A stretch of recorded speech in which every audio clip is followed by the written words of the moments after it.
The things you can see only when you slow down. How to be calm in a busy world. Haemin Sunim.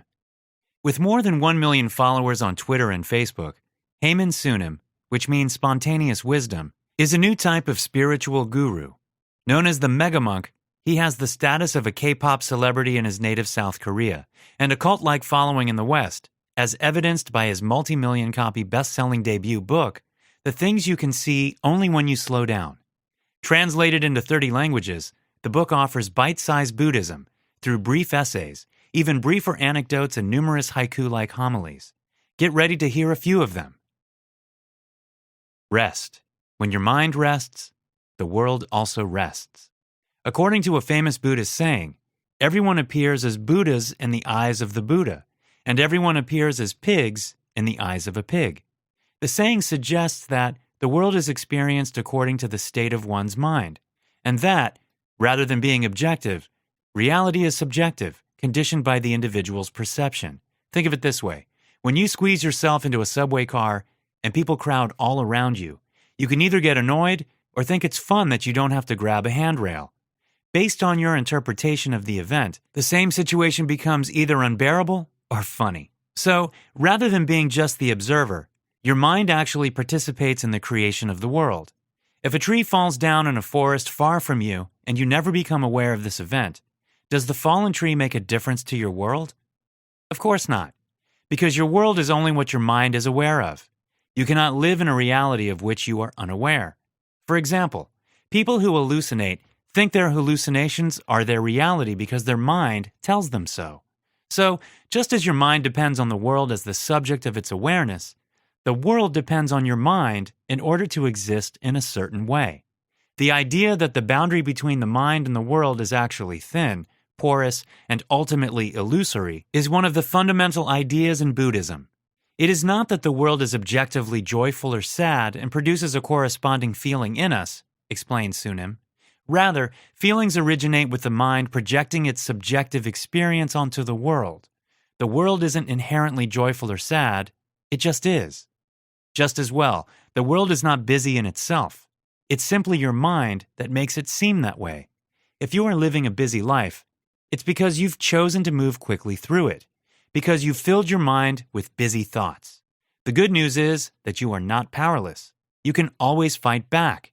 Starting now, just close your eyes, take a deep breath, and stop thinking about anything but your breathing. The world should suddenly stop being busy. Because, as Sunim sagely remarks, when our mind is peaceful, the world is, too. Knowing our minds is just as important as trying to change the world. Mindfulness. Befriend your emotions. Feelings are born from a matrix of conditions beyond our control. You see someone you like, and almost instantly, a soft and warm energy overflows your heart and surges towards your head and limbs. Something bad happens to you, and your disposition suddenly darkens. Your chest tightens, your shoulders slump forward. How do you control something that happens so fast and seemingly on its own? In short, you don't. You just observe it. Whenever we sense a negative emotion coming on, our first impulse is to resist it. This is probably why we use expressions such as managing anger or overcoming hatred. Both phrases imply effort on our part and suggest that when dealing with things such as anger, hatred, or jealousy, we are dealing with some external threat, a feeling foreign to our mind and inner self.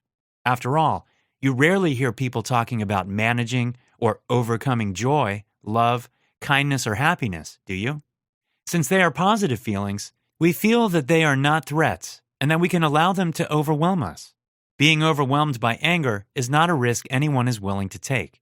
The problem with this logic is that anger is just a word, a linguistic label that denotes different levels of raw energy.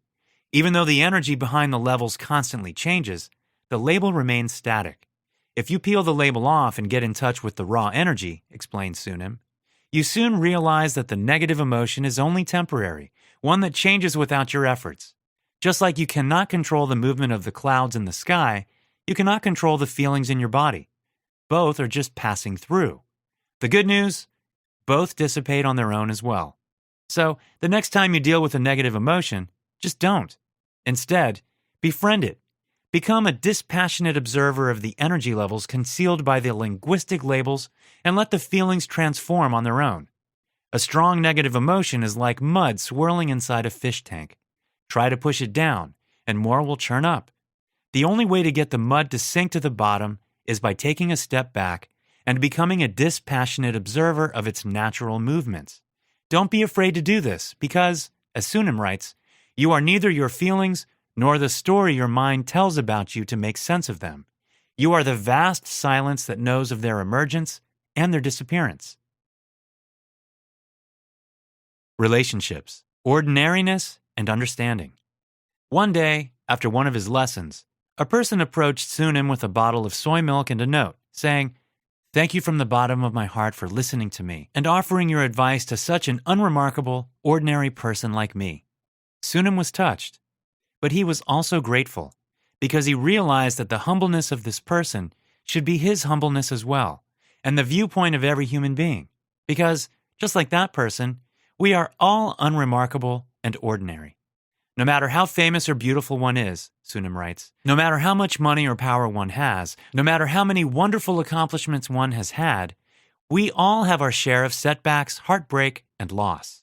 We have to face challenges we have no control over. Loneliness and the fear of death will accompany us to our final days. Everyone is on the same treacherous journey of life's tainted glory. Fortunately, there are ways to make this journey more bearable. The most profound among them is sharing the burden with each other. That's what friends and lovers are for. Yet, we invest so much time and money in houses, cars, beauty, and knowledge, and so little in the relationships with the people around us. What is the point of having everything if there is no one to share it with? Just like a book doesn't exist without its readers, people can't exist without other people validating their existence, their highs and lows, their triumphs and pains. So, try to invest time in people, above all. Listen to them, talk to them, try to understand them.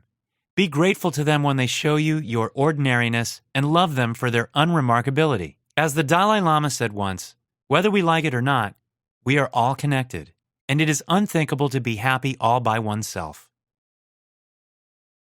Happiness. Being happy is more important than being right. Being a warm-hearted and sensitive friend often means shying away from evaluating and criticizing others. Though we may not think so, we often do this out of envy and with the objective of inflating our egos. Just ask yourself how many times you've disparaged someone or complained about something without offering a solution or an alternative. Now ask yourself the following. When such a thing happened, did you criticize the other for his benefit, for the benefit of the world, or just for your own satisfaction? Every one of us has beliefs so fundamental to our beings that we cannot imagine compromising them. Whether these beliefs are political, religious, or moral, they can often seem more important than the feelings of another person with convictions different than ours. Hence the bitter arguments, the anger, the disrespect, and the lasting animosity. In a word, while attempting to defend our values and our integrity, we act against them. By trying to make it better, we make the world a bit worse than before. Trying to convince someone to adopt our views is largely the work of our ego, writes Sunim. Even if we turn out to be right, our ego knows no satisfaction and seeks a new argument to engage in. Instead of gratifying your ego, renounce it. Stop taking your thoughts seriously and start taking the people around you as human beings not unlike you. In the words of Sunim, being right isn't nearly as important as being happy together. Or, rephrased in a thought-provoking question, isn't it better to be happy together than to be right alone? Life. The 3 liberating insights. One spring day as he turned 30, Sunim realized 3 things and suddenly became aware of what he had to do to be happy. He refers to these 3 things as the 3 liberating insights and says that they can be immensely helpful for anyone who is overly self-conscious. The first is that people are probably not as interested in you as you might think.